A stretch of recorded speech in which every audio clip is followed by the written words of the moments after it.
اعوذ باللہ من الشیطان الرجیم بسم اللہ الرحمن الرحیم ان اول بیت وضع للناس للذی ببکہ، بے شک سب سے پہلا گھر جو مقرر کیا گیا لوگوں کے لیے وہ ہے جو بکہ میں ہے۔ جی لفظ کو توجہ سے سنیے گا، بکہ یہ مکہ کا پرانا نام ہے۔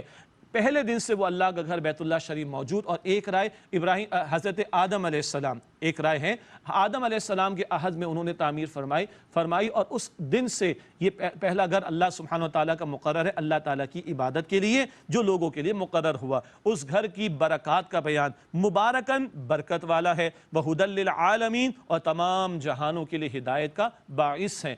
مبارکن وہ برکت والا ہے، وہدی للعالمین اور تمام جہان کے لیے وہ ہدایت کا باعث ہے۔ فیہ آیات بینات مقام ابراہیم، اس میں کھلی نشانیاں ہیں، واضح نشانیاں ہیں، جیسے کہ مقام ابراہیم۔ اس کے بارے میں مفسرین نے لکھا وہ ایک جنت کا ہی پتھر جس پر کھڑے ہوتے ابراہیم علیہ السلام اور اسماعیل علیہ السلام، وہ بلند ہوتا اور وہ اللہ کے گھر کی تعمیر فرما رہے تھے۔ اثر 9 البقرہ میں ہم پڑھ چکے ہیں اس تفصیل کو۔ وَمَن دَخَلَهُ كَانَ آمِنًا، اور جو اس میں داخل ہو جائے وہ امن پا جاتا ہے، وہ امن کا گھر ہے، وہ امن کا مقام ہے۔ اللہ اس کو مزید امن عطا فرمائے اور اس کے ذریعے اللہ ہمیں امن عطا فرمائے۔ وَمَن دَخَلَهُ كَانَ آمِنًا، اور جو اس میں داخل ہو گیا وہ امن پا گیا۔ وَلِلَّهِ عَلَى النَّاسِ حِجُّ الْبَيْتِ مَنِ اسْتَطَاعَ إِلَيْهِ سَبِيلًا، اور اللہ کا حق ہے لوگوں پر جو اللہ کے گھر تک پہنچنے کی استطاعت رکھتا ہو وہ اللہ کے گھر کا حج کرے۔ زندگی میں ایک مرتبہ ایک بندہ مومن پر جو استطاعت رکھتا ہو اس کے لیے حج کرنا فرض ہے۔ اللہ مجھے آپ کو ہم سب کو توفیق عطا فرمائے۔ دل سے عرض کروں، حج کا تعلق پیسوں سے نہیں ہے، وہ تو اللہ کہاں سے اسباب عطا فرما دے، اللہ علی کل شیء قدیر ہے۔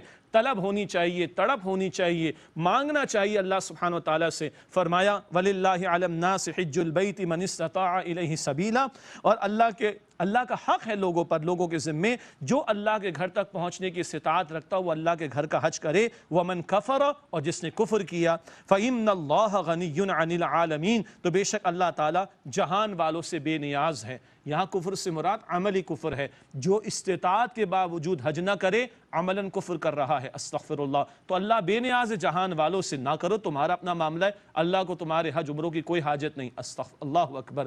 حدیث شریف میں آیا، ابن ماجہ شریف کی روایت ہے، نبی اکرم صلی اللہ علیہ وسلم نے ارشاد فرمایا جس کو نہ کسی ظالم بادشاہ نے روکا، نہ کوئی بیماری کا معاملہ تھا، نہ کوئی اور رکاوٹ تھی اور استطاعت بھی تھی، پھر بھی وہ اللہ کے گھر کا حج نہیں کرتا، تو اللہ سبحانہ وتعالیٰ کو اس کی کوئی حاجت نہیں، یہ یہودی ہو کر مرے یا نصرانی ہو کر مرے۔ اللہ اکبر۔ اللہ سے مانگیں اللہ تعالیٰ وہاں رونقیں بھی بحال فرمائے اور اللہ ہم سب کو حج اور عمرے کی سعادت اور روضہ رسول صلی اللہ علیہ وسلم تک کی حاضری نصیب فرمائے۔ قل یا اہل الکتاب، اے نبی صلی اللہ علیہ وسلم فرما دیجئے اے اہل کتاب، لما تکفرون بآیات اللہ، تم کیوں اللہ تعالیٰ کی آیات کا انکار کرتے ہو؟ بڑے خوبصورت انداز میں، بڑے پیارے انداز میں، بڑے اپیلنگ انداز میں اب یہ کلوزنگ ریمارکس آ رہے ہیں، یہ خطاب نصارہ کے تعلق سے، اہل کتاب کے تعلق سے مکمل ہو رہا ہے، ان کو سمجھایا جا رہا ہے، دعوت دی جا رہی ہے قبول حق کی۔ قل یا اہل الکتاب، اے نبی علیہ السلام فرمائیے اے اہل کتاب، لما تکفرون بآیات اللہ، تم کیوں اللہ تعالیٰ کی آیات کا انکار کرتے ہو؟ واللہ شہید علی ما تعملون، اور اللہ تعالیٰ اس پر گواہ ہے جو کچھ تم کرتے ہو، سب اللہ کے علم ہے۔ قل یا اہل الکتاب، اے نبی علیہ السلام فرمائیے اے اہل کتاب، لما تصدون عن سبیل اللہ من آمن تبغونہا عوجا وانتم شہداء، تم کیوں اللہ تعالیٰ کے راستے سے روکتے ہو اسے جو ایمان لائے اللہ سبحانہ وتعالیٰ پر، اور تم اس راستے میں ٹیڑھ تلاش کرتے ہو جبکہ تم خود گواہ بھی ہو۔ کیا ہو گیا تمہیں؟ تمہارے دل گواہی دے چکے، تمہارے بشارتیں موجود ہیں، تم پہچان چکے ہو محمد مصطفیٰ صلی اللہ علیہ وسلم کو، کیوں تم حق کے راستے سے لوگوں کو روکتے ہو؟ بڑے اپیلنگ انداز میں ان کو دعوت دی جا رہی ہے۔ وَمَا اللَّهُ بِغَافِلٍ عَمَّا تَعْمَلُونَ، اور اللہ تعالیٰ اس سے بے خبر نہیں ہے، اے لوگو جو کچھ تم کرتے ہو سب کچھ اللہ کے علم میں ہے۔ یا ایھا الذین آمنوا، اے وہ لوگو جو ایمان لائے ہو، ان تطیعوا فریقا من الذین اوتوا الکتاب، اگر تم ان لوگوں کے ایک فریق کی بات مانو گے جنہیں کتاب عطا کی گئی، یردوکم بعد ایمانکم کافرین، تو وہ اہل کتاب تمہارے ایمان لانے کے بعد تمہیں حالت کفر میں پھیر دیں گے۔ اگر ان کی بات مانو گے تو تم حالت کفر کی طرف چلے جاؤ گے۔ چوکنا رہنے کو کہا جا رہا ہے مسلمانوں کو۔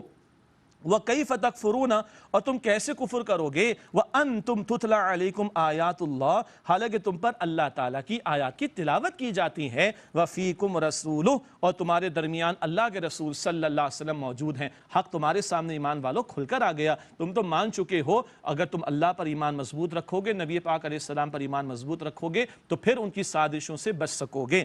وَمَن يَعْتَصِم بِاللَّهِ اور جو کوئی مضبوطی سے اللہ کو مراد اس کی رسی کو تھام لے فقد ہدی الی صراط مستقیم تو اسے تو سیدھے راستے کی طرف ہدایت عطا کر دی گئی. اللہ ہم سب کو صراط مستقیم پر مزید استقامت عطا فرمائے.